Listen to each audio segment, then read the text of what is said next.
This episode and every episode is sponsored by my company, JDAQA Software Testing.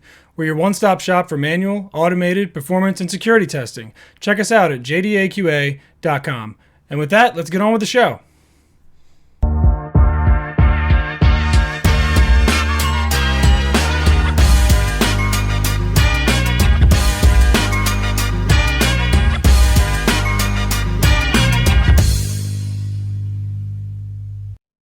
Hi, everyone. Welcome to the First Customer Podcast. My name is Jay Aigner. Today, I'm lucky enough to have Neeraj Vir with me, managing partner of Amalgam. Neeraj, how you doing, buddy?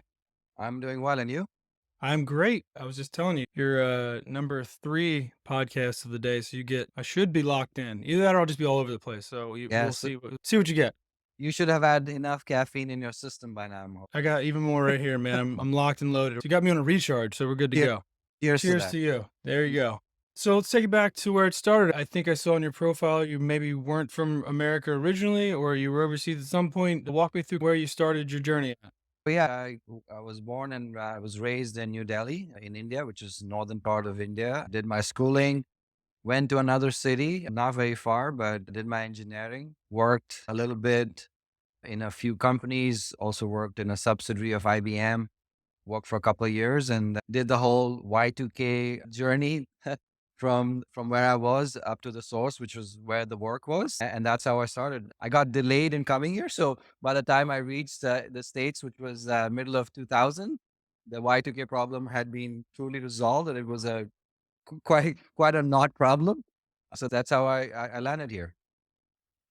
Yeah, it's like people, it's just like 9/11. If you didn't go through it, you just look back and you think it was like nothing. But I remember everybody thinking the world was going to end, and Yeah. the big New Year's Eve countdown had a special feel to it that, Yeah. that year. Everybody thought we may explode or planes were going to Yeah. come crashing down, but basically nothing happened, I think. So Which is good. Which is good. yeah, it's good. We were all more prepared than we thought. Tell me about America. I think I saw Villanova. Did you go to Nova at some point? So yeah, so I came here. I started working. I did a few consulting gigs. Ended up being in a startup called Sanchez Computers at that time. Was part of it. Then we got acquired by FIS, Fidelity Information Services. During that time, I had grown from a developer to more of implementation, customization lead. Ended up doing an executive kind of project management, ISIT management. It was called. So it was a master's in information technology from Villanova. Okay. Wow. So very tech focused. When did you start to get the itch to found something for yourself? I think the itch's been there many decades now. There was this whole process as being an immigrant myself, and you might not know the whole story, but my journey through to the American legal system was a long and drawn out affair where Mhm. even if I wanted to start a business, I couldn't. And for me, it was an entrepreneurial spirit more than anything else. I think you can have that spirit irrespective of what you do. For me, when I was in front of a client, even as a representative of a company that was 30,000 or 40,000 people, I would always consider that this was my business. This was my interaction with the client. This was me representing the entity. So I think that spirit was always there. I just had to wait a few years. And the story was that I actually quit the very evening. I heard from my lawyer, which I still remember it was like a little past after 4 and a little after 5, I was at my boss's office and telling him that I was putting in my resignation. Hmm. So I was itching for a while. And at that time, I didn't know what I was going to do, but I knew that I wasn't growing as an individual and I was burnt out, as they say, from the whole environment. Got it.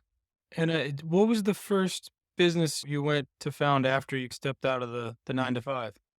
So it was actually Amalgam, but then I used Amalgam as a way to do consulting. And during the consulting period, I went back to a bank that was a client of mine before and helped them integrate their brokerage business with their banking business. And during that time, I also started developing a product. It was called Transliterate. It was a product that was helping another product that was being developed by a company called RDC in King of Prussia. So it was like dual things. I tell you, I was working easily about 60, 80 hours on a weekly basis while trying to do both things. But it was fun. Mhm. I don't think I've ever had more fun than at that time. Now, would you want to go back to working 60 to 80 hours now? It wasn't that fun. It wasn't fun enough that you'd want to do it again. Not Yeah. now, at least. Yeah. Fun changes depending on your age and situation and what phase of life you're in. So no, it's Yes, that's true. not fun. That's true.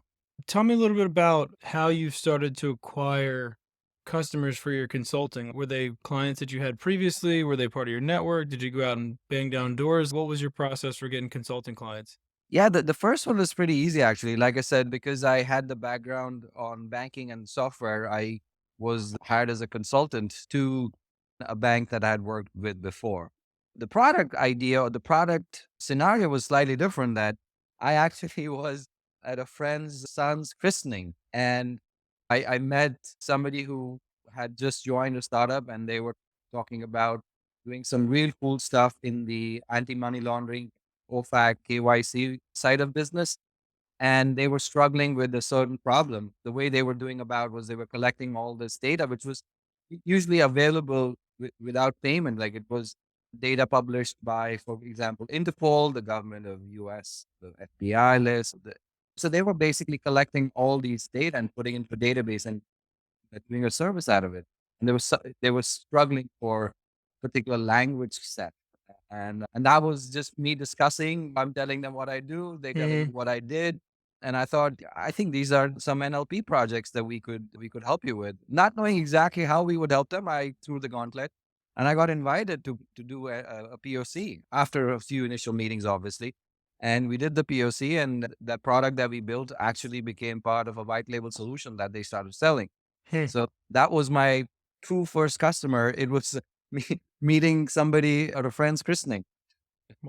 I'd say it's always, I would say 80% of the time is like the friends and family plan. That's like always somebody somewhere that it's True. not this. There's no, I say it all the time, like there's no playbook really. It's just like you figure it out, you find an angle, you find somebody interested, and it's just, I think it's identifying those opportunities and then really following up on them because people hear it all the time. You hear people say Yeah. stuff and you just let it roll off your back, but it's Yeah. really taking the next step and working with those people and making them a client of yours. That's pretty cool.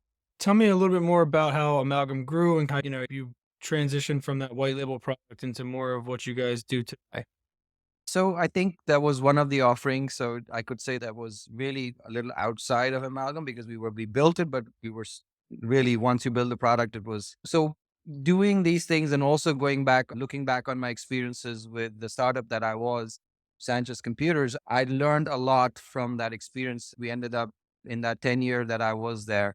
I did close to 10 startups in the sense that they were all startup banks. They were banks that were being launched. They were zero branching banks and so on. So I learned a lot of things about what not to do apart from Hmm. what to do.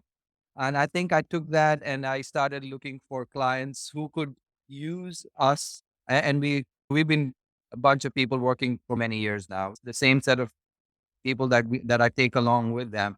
A few of them are full-time employees working with Malcolm, but there's a lot of people that are in I call it the sphere of influence, where I bring them in as consultants or as partners and so on. So Amalgam is, in the true sense, it's a collective of people who want to do great things, and that's my vision of what I want it to be eventually. Not that we've reached that stage, but we still do great things with with the set of people that I have, full time consultants, and a few partners that we bring external to help us with.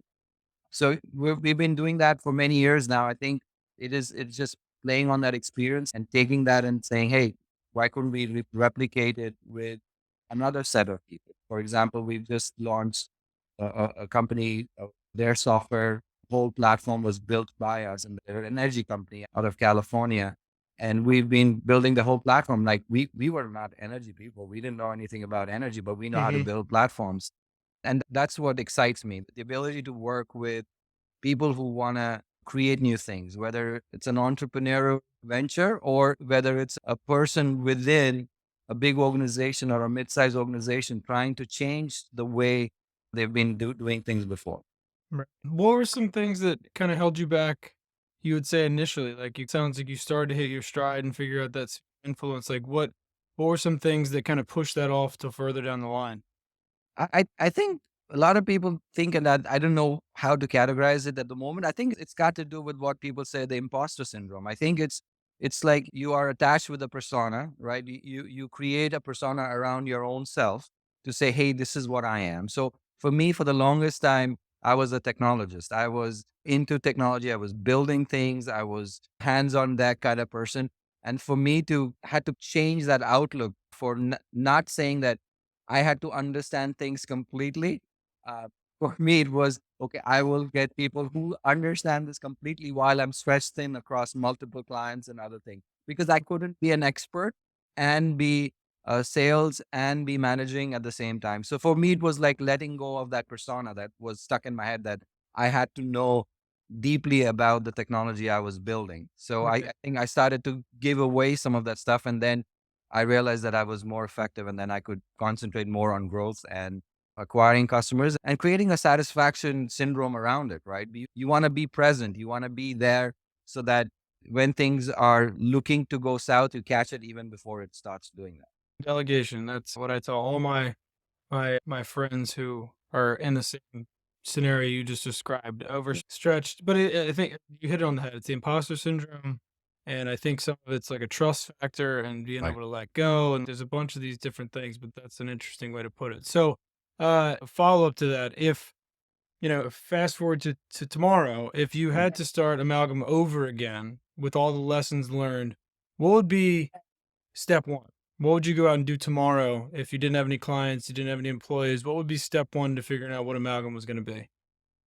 I think I would actually do intentional strategy. So a lot of the strategy was on the go strategy. Again, leaving my workplace and starting something, not knowing and not knowing what it would eventually turn out to be. If I was to rewind back, I would do some more intentional planning and strategy and move in directions that I would be intentional, not opportunistic and not on the spur of the moment that we grew with.